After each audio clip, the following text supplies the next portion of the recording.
Welcome to Fixity Fix. Today we're going to be addressing a common problem on these Porsche 944s. It's rear hatch glass separation from the frame. Thanks for tuning in. Fixity Fix! This 944 design, especially for the time, was sleek. And one of the factors that made it sleek was this rear hatch. It's a unique and almost simple design where the glass is a structural part of the whole rear hatch. The glass is bonded into this aluminum frame, this thin aluminum frame that goes around the glass. Together, those pieces create some structural integrity. This has created problems for pretty much every 944 owner throughout history because the glass and the aluminum will frequently separate here at the top and create a leak. Let's get a close-up of the problem. You can see the glass has separated from the frame. It was like this when I bought it. I knew I'd have to fix it. I did fix it once before with the Mr. India fix. It lasted 3 months. There's almost a consensus on the forums that the stock struts, one on each side that hold the window up, exert too much force in the backward direction, pushing the glass away from the frame and creating this gap. A lot of folks over time have replaced the struts with a weaker version from Jeep. It shouldn't surprise anyone that watches our 4Runner videos that the Jeep struts are weak. The weaker Jeep struts are said to exert less force here. That still lifts up the rear hatch when you unlatch it, but creates less of a problem here at the top. A fix that will last for many years is a multi-step and somewhat complicated process. Well, it is a German car, so we would expect nothing less than something uber complicated. I'll be using an assortment of tools to get the glass out of the aluminum frame. This pipe knife here, this one happens to be from K-Tool, to get into the gap here and cut out the urethane. The pipe knife is going to help ensure I don't cut myself in the process and get a little more leverage. I'm sure I'll be using a utility knife plenty. I got plenty of blades for the utility knife. The pipe knife does take the same blades as a utility knife. A flat razor scraper, an assortment of windshield removal tools. This happens to be from Billy Tools. I'm going to repair the rear window defogger while I have it out. It'll just be easy to get to and get good continuity going again.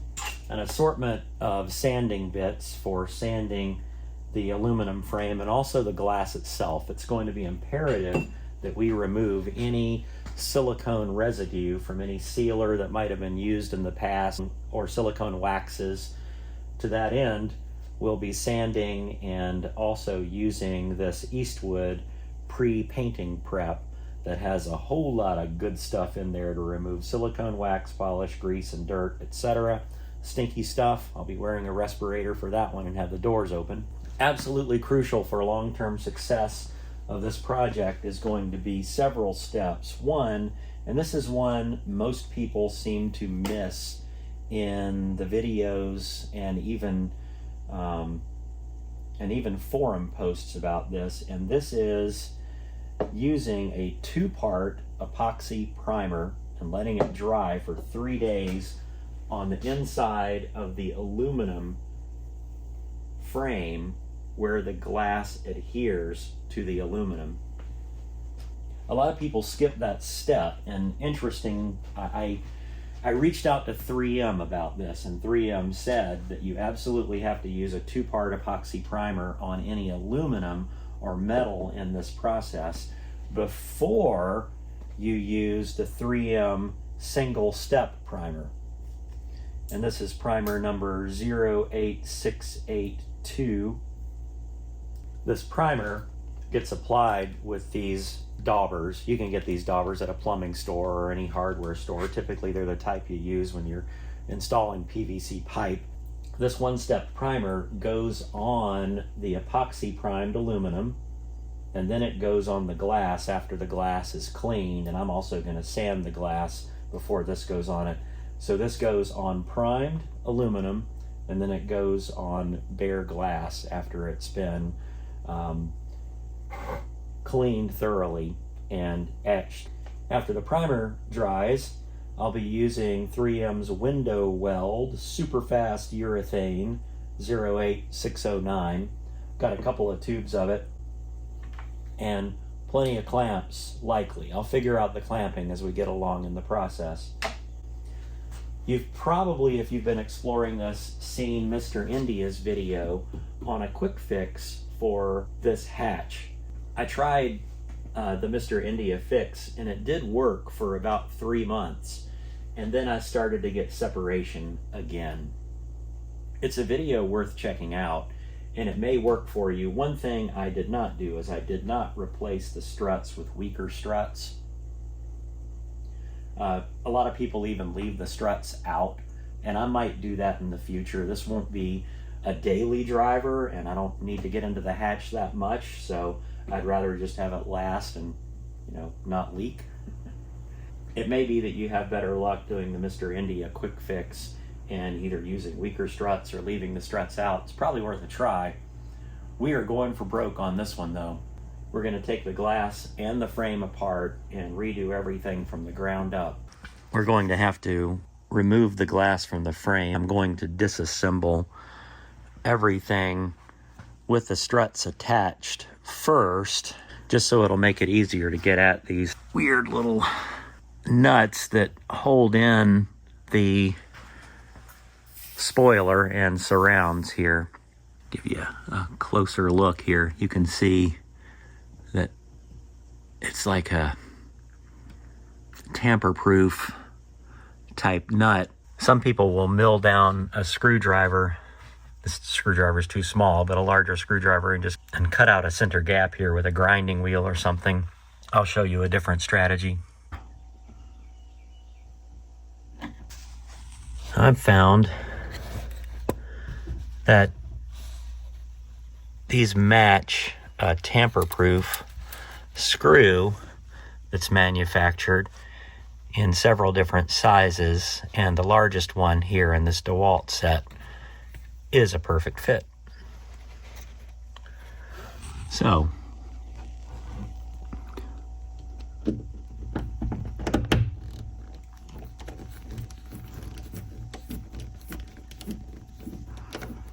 we're going to want to keep up with these because they're hard to come by. And we'll just take out a bunch of those. Got to keep up with these weird little things. This strut is in the way of the big screwdriver, so we're using a little workaround here. Max got me these cool Nipix adjustable pliers, and they have become a fixity-fix favorite. If you lose one of these little nuisances, by the way, they are threaded in M4.7, and there's a couple of these that were missing when I bought this car, so I just replaced them with M4 0.7 nuts, like this one up here in the corner. It's a little tempting to replace them all with hex nuts, honestly. And then, just to be really German about it, got a couple of Phillips screws also holding in the trim. Not at all structural, aerodynamic, and looks. Maybe more of the latter than the former. Going back and forth when taking out a stuck fastener often helps save the day.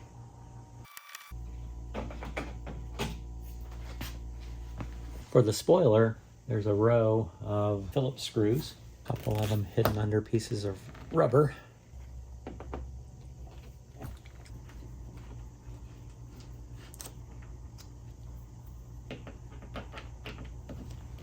I'm not sure if this is galling or Loctite coming out.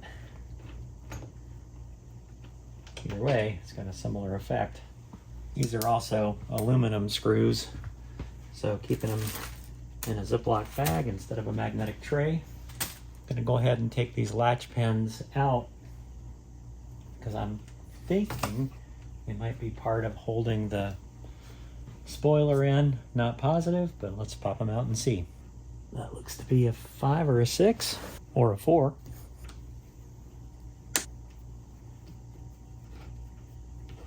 All right, this is not tapped into the spoiler itself. However, underneath the rubber is another screw hiding. It does hold in the spoiler.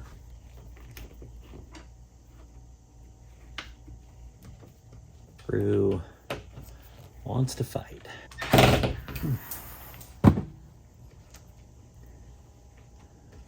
Might be drilling this out. All right, I tried to be patient with you, but you wouldn't have it. Now, can I do this without breaking glass? Let's see. And there we go. Spoiled again. I've redone these wires, and you probably remember an earlier short video where I put on a quieter wire loom. And then we have the defrost wires that go up through the struts. Those have to be detached on each side. These can come off.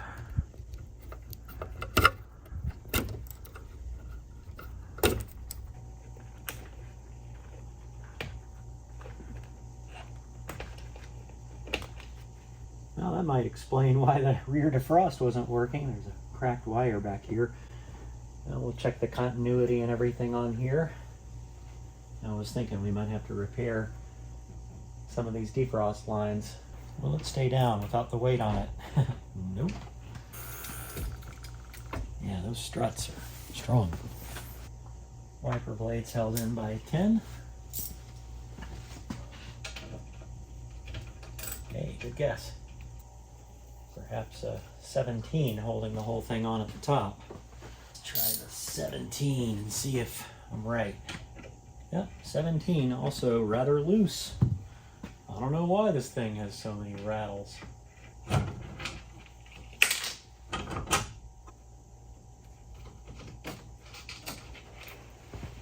Just peeling off the rubber weather stripping that goes on prior to the spoiler. These are two different strut mounting systems on this car. I don't know if they're all like this or not. And this one, there's a little clip that needs to be removed. They do the trick. This side, for whatever reason, is different. Pull out this pin here. Support the glass and the frame.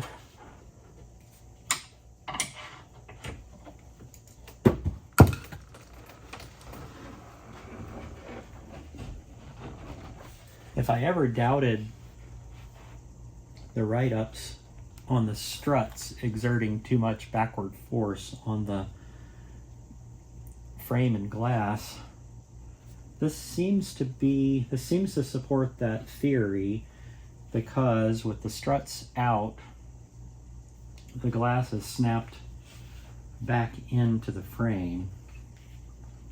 So it does seem to exert some significant force. At least the stock struts do. Inside the car, under the headliner, there's just a couple of areas to peel back. There are some bolts holding in the hinges to the frame. I'll take those out next. We're looking up in the rear deck here. I just pry out this plastic cover as gently as I can, because this old German plastic is not all that great to use. That 5mm, ooh, it's bigger, 6mm Allen head bolts with a stack of washers on them. Maybe that's stock, maybe not. Hope the glass doesn't come crashing down outside when I do this. I do have the hinge pins out, so that's something of a risk.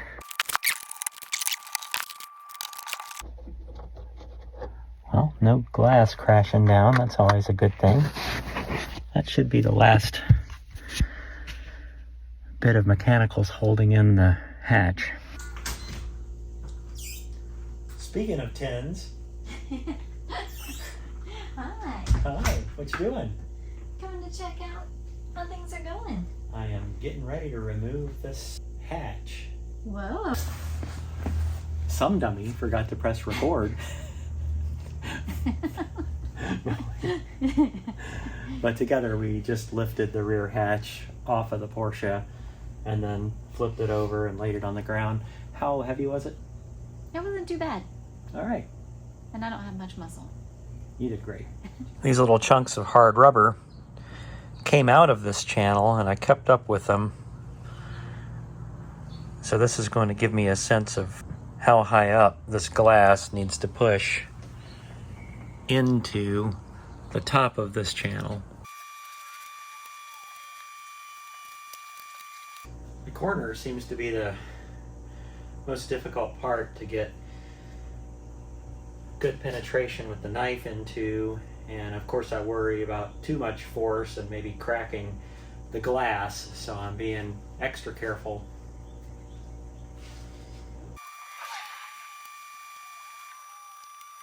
Well, I haven't had too much luck getting the glass separated from the frame using standard tools. I have seen a number of people remove windshields with an oscillating multi-tool. You can see I've put in a standard blade here at an angle that will allow me to get into the space between the glass and the frame. I'm a little worried this might shatter the glass, so you may see a grown man cry. I think it's worth the risk. I'm going to give it a shot, maybe just for the views.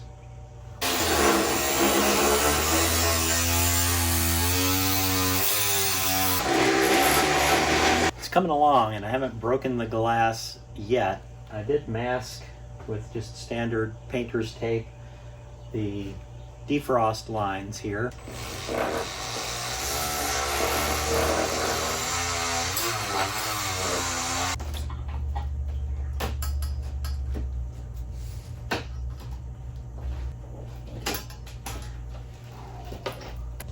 I can't believe that worked. Well, it seems the oscillating multi-tool with 4 or 5 bits like this did the trick. That was a whole lot easier than trying to take it apart with typical windshield removal tools.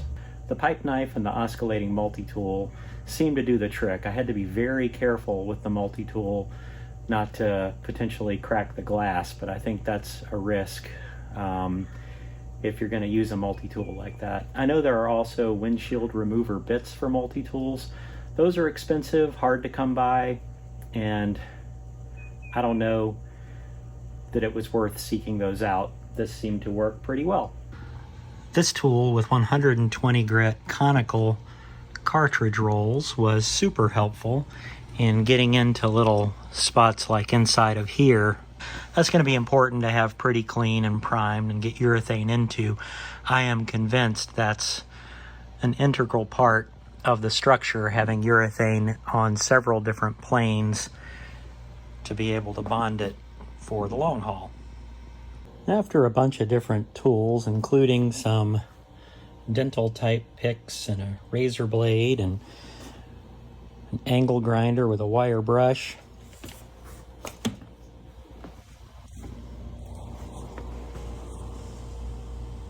this is super clean, or very clean. Got out as much as I could, especially in this gap here at the top between the bottom and the trim edge of the rear window trim.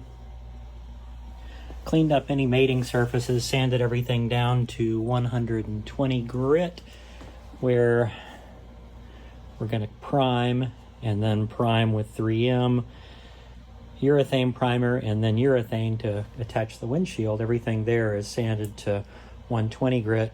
Everything up here that's going to show, the metal that's going to show, is sanded to 800 grit, and that's going to be primed with the same primer we'll use before we put on the 3M urethane primer.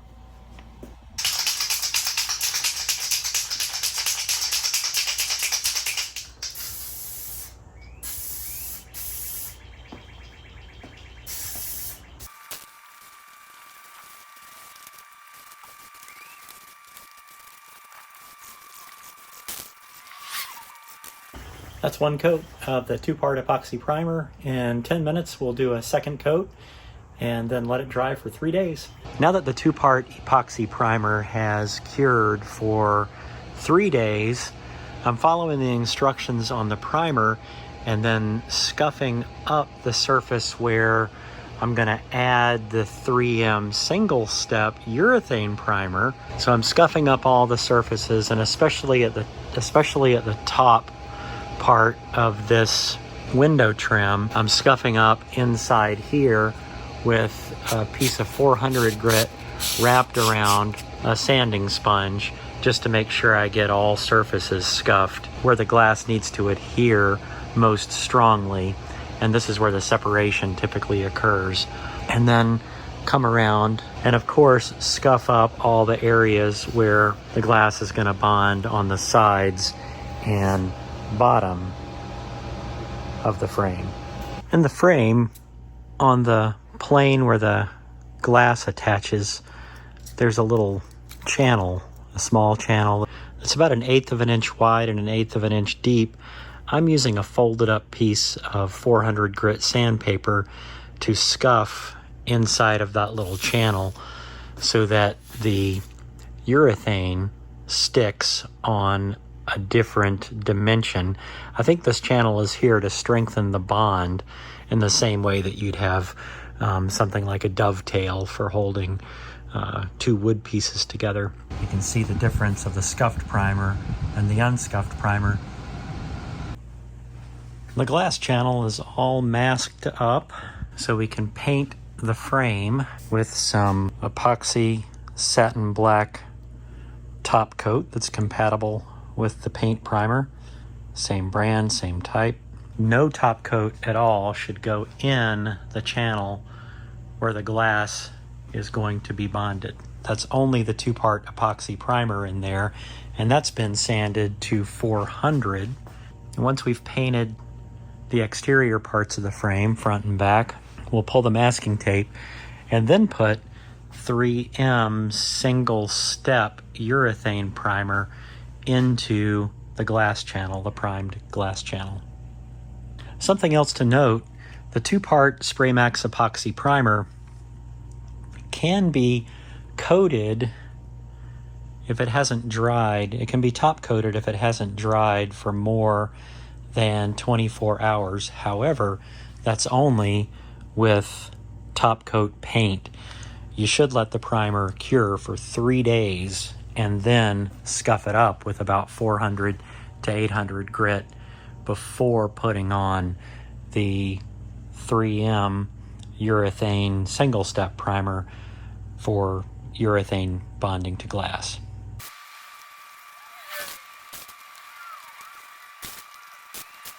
5 to 10 minutes between coats. I'm giving it 10 because it's on the cooler side of the painting temperature range. Coat number 2. This one will be a little thicker than the tack coat.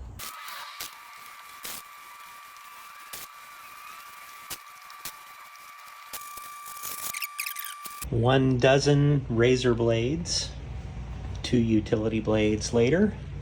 The glass has been scraped on both sides, cleaned up of all the old urethane I could get with the razor blades. Now I'm just going to scrub it down with this pre-painting prep.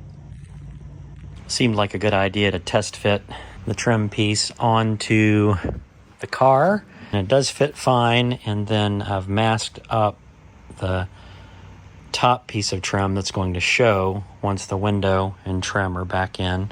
Nothing else on the outside of the car is going to show. We've done a little masking here so that anything that's not going to be primed by the 3M single step primer is protected for when we put on the primer. And this frame is bolted in, so we're going to try to slide it up under this blue tape flange.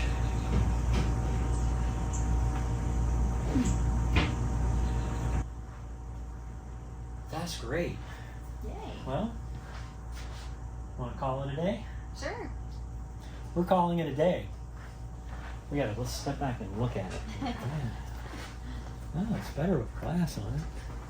Yes, it looks a lot better with glass on it. It's no longer a truck, a 9 4x4. A 9 Camino. These little chunks of hard rubber came out of this channel and I kept up with them. So I'll put one piece here and one piece here. And then I'm using this micrometer here to measure the distance between the top rail and these little divots in the glass, just so I can reference, okay, that's about 4 millimeters. And so this piece of rubber actually opens this gap up more, pushing things up higher here, which is a good thing. All right, we are going to reuse these when we end up urethaning in this window. Now I'm going to do a little bit of masking on the outside of the window just to reduce how much I have to clean up and scrape after the glass is reinstalled. The glass has been completely stripped of all of the old bonding agent. I think it was probably urethane. I'm not sure. Technically, you can cut urethane and urethane will bond to urethane without priming, but I didn't want to take that risk. I also went ahead and sanded down the glass that's going to be primed with a bunch of these dremel wheels. Got a whole bag of them here. I used green. Now I'm just going to scrub it down with this pre-painting prep. And now we're getting ready to prime. There's a few things that are crucially important with the 3M bonding system. This is the single step primer that goes either on metal that's been primed with 2-part epoxy, cured and then sanded to something like 220 to 400 grit. This single step primer has an expiration date on it. You do not, you don't want to exceed the expiration date on it. You have to shake it for at least 30 seconds after the ball starts to rattle. If the ball does not rattle, do not use it. Being this fastidious and getting everything back to bare glass and bare metal is going to make for the strongest hold possible here, especially with modern technologies and adhesives. This one is the one I used. The Mr. India Fix took almost half of a tube of this stuff. This was manufactured over a year ago. It's got a shelf life of 9 months, so this one's going in the trash. Too much work behind this. Too much work behind this to use expired products. So we got a new tube here, manufactured in late January 2024. So this one's well within its shelf life. So gonna shake this for a little while and I'll be right back. I should have mentioned this stuff is a little more forgiving than a lot of spray paints. 41 degrees Fahrenheit to 104 degrees Fahrenheit is the application zone. It's important to adhere to the application temperature range on any of this stuff if you're using it to bond something as crucial as automotive glass. It's got 7 days of pot life after the container's been opened. I'm using these acid brushes here to get it up into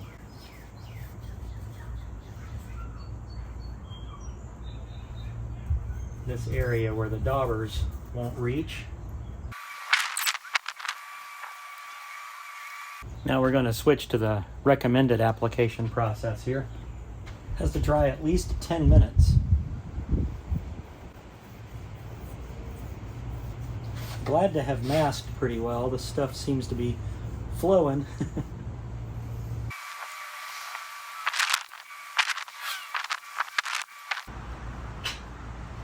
In hindsight, I probably should have used a respirator even though the garage door is open. It's pretty stinky.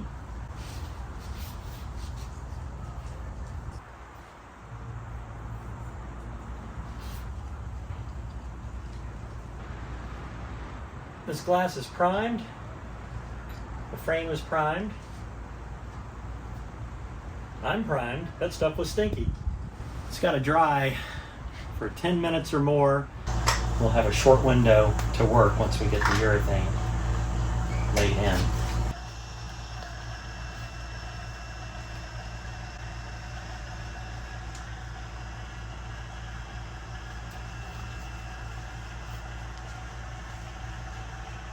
I'm going to err on the side of putting too much in, and it'll just ooze out if need be.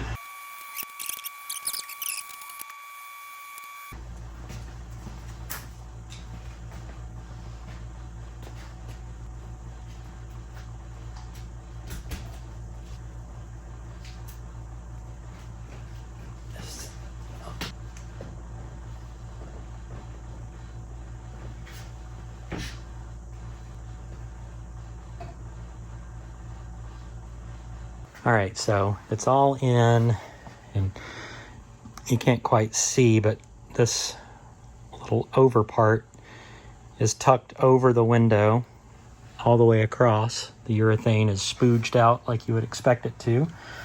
And in a moment, I'm going to add more urethane here. Instead of putting something into these holes for the spoiler, I am going to just urethane over them and drill through the bottom. But I'm going to fill this with urethane shortly so that it'll cure along with the rest of it.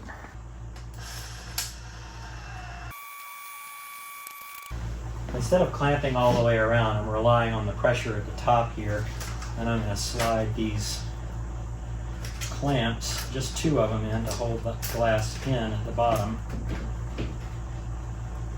Oh yeah.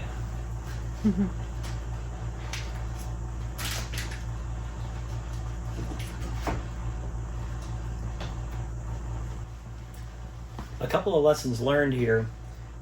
Putting these spacers in as close to the edge as you can get it seems to be a better practice than what I did at first. I got them there and got the clearances at the top to be a little closer between the dots and the top edge. Everything seems to be seated firmly. There's no glass protruding over the frame. The frame is over the glass all the way across. All the measurements are perfect down here. It was a little harder to get the spacers in, so that seems to support the urethane and primer takes up a little bit of space hypothesis. That's my optimistic point of view. I might be throwing tools after I pull off the masking tape. I'll let you know. As I was inspecting, I found a little gap here that showed up right there, and I was able to wiggle and move this part of the frame until it closed the gap I was concerned about pretty reasonably. Then I had the idea to use these little shims, contractor shims for framing a house, into the gap between the frame and the roof of the car, and that just added a little more clamping pressure. I like the idea of installing the window on the car because it ensures that the frame and the window will come together appropriately to seal against the rubber of the body. I also added 50 pounds of weight to the top of the window here just to make sure that I'm getting the maximum bond on the bottom of the glass against the supporting part of the frame. It seems like that's the most important part for the bond since there's a lot more surface area. Just walking around occasionally and making sure the spacers are staying in. The Opel GT has often been described as the poor person's Corvette. Well, Sarah has frequently referred to the 944 as the redneck's Porsche. This is true now more than ever as we have the hatch weighted down to dry. I wish I would have thought of this beforehand, but plenty of tires sitting around the shop. Stack some tires on the glass here to add some weight as well. Now, the weighting is the hardest part. This is going to cure for 48 hours before I mess with it again. Maybe while it does, I'll go listen to some Robert Smith. It's been exactly 48 hours and the weights have come off, the shims have come out, and much of the masking tape has come off. This part up here around the top flange has gone in nicely. We've got a little bit of cleaning up to do of some of the urethane. Everything's nice and even across the top. The hatch seals well to the weather stripping rubber. There is no movement. Everything's functioning as a solid composite when we open and close the hatch.